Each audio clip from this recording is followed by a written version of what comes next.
Regardez comme ça a démarré. Frères, aujourd'hui on rajouterait sœurs, il n'y a pas parmi vous beaucoup de sages aux yeux des hommes, pas de gens de haute naissance. Oui, sûrement, mais c'est pas grave, c'est même tant mieux, nous dit Dieu. Et juste après, il rajoute, parce que ce qui est fou dans le monde, c'est ça que j'ai choisi. Ce qui est faible dans le monde, c'est ça que j'ai choisi pour confondre les forts, me faire connaître et offrir tout ce que j'ai à promettre. Surprenant, il fait l'éloge des fous, il fait l'éloge des faibles. Comment le comprendre? Et alors après, on a l'évangile. Alors là, l'évangile, pour le coup, il nous échappe totalement.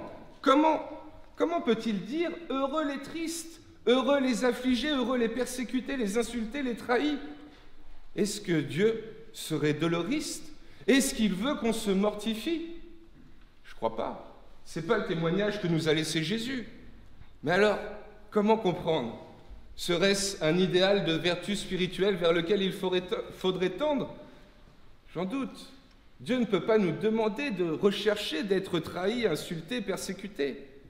Et si, pour le coup, il se contentait de nous offrir un constat? Mais un constat qui échappe à notre logique humaine, parce que la logique de Dieu n'est pas la nôtre. Et pourtant, sûrement une réalité qu'au fond de nos cœurs, nous reconnaissons comme vraie. Au fond, ne nous dit-il pas que tout ce qui nous rend fragiles, tout ce qui nous rend vulnérables, notre tristesse, vouloir être artisan de paix dans un monde qui va à volo, oser prendre la défense des petits, des persécutés, des trahis, est-ce qu'il ne nous dit pas que derrière toute cette vulnérabilité, il y a une chance, quelque chose qui peut donner du goût, du prix, du sens à nos existences? C'est sûrement ça qu'il veut dire quand il dit « heureux les tristes, heureux les affligés », etc. Dans nos vulnérabilités, il y a sûrement quelque chose qui peut nous aider à nous transformer, à nous rendre meilleurs dès aujourd'hui, pour notre bonheur avant tout, et celui de tous ceux qui nous entourent.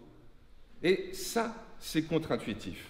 Parce que nous, quand on rédige un CV, quand on rencontre des gens pour la première fois, on ne montre pas nos défauts, on ne montre pas nos fragilités, nos failles, nos manques. Non, on essaye de se montrer sous notre meilleur jour. Regardez, moi je fais ceci, je fais cela, j'essaye d'être quelqu'un de bien. C'est logique, c'est humain.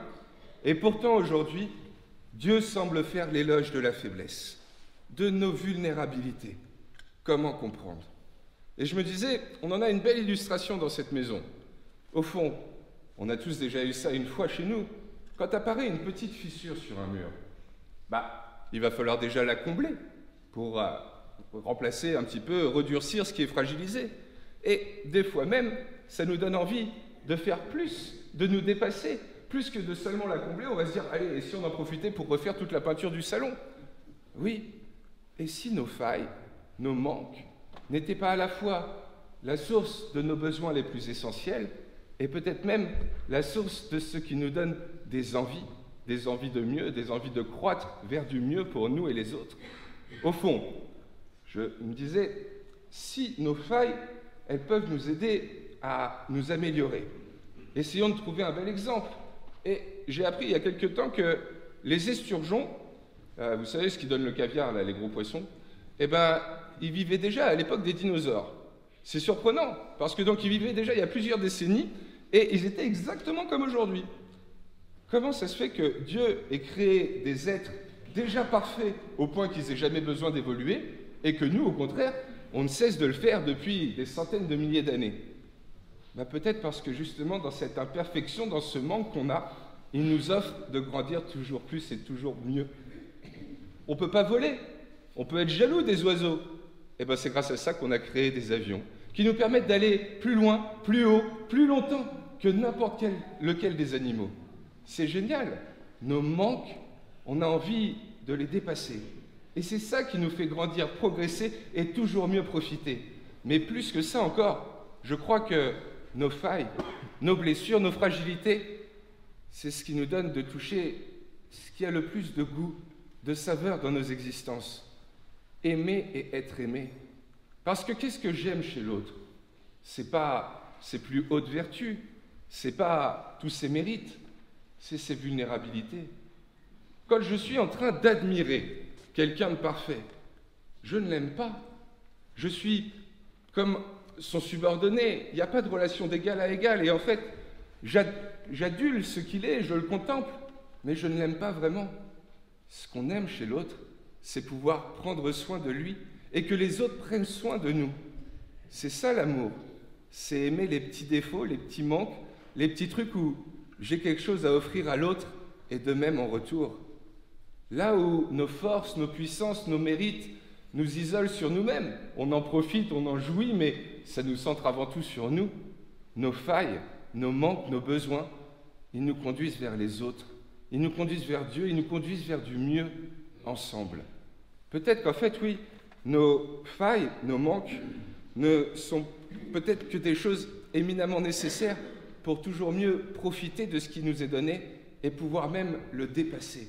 Et j'en veux pour preuve cette belle Saint-Vincent. On ne l'a pas vécu depuis 2 ans, les 2 dernières années.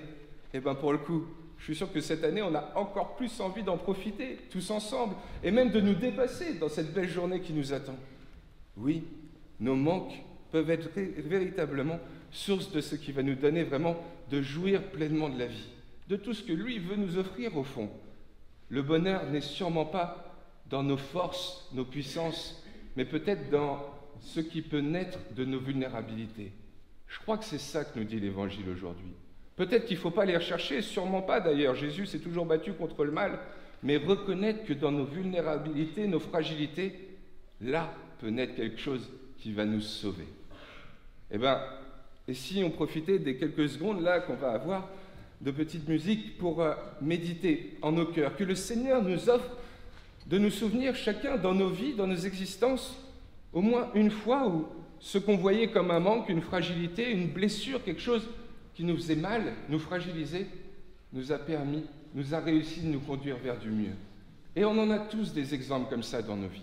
Des fois où ce qui était pour nous une cicatrice qui nous handicapait a été en fait la source de quelque chose qui nous a permis d'être plus en paix, de mieux profiter. Oui, que le Seigneur nous offre la grâce de nous souvenir d'un événement comme ça pour que la prochaine fois que ça nous tombera dessus, ou même déjà, on porte peut-être encore quelques manques, quelques besoins, quelques fragilités dont on a l'impression qu'on n'arrive pas à s'extraire, on puisse non pas tant les aborder sous l'angle de la peur, de la défiance, mais au contraire, avec cette espérance que oui, c'est sûrement par ces vulnérabilités, ces fragilités, que le Seigneur peut passer pour me transformer, me sauver et me donner d'encore plus en profiter.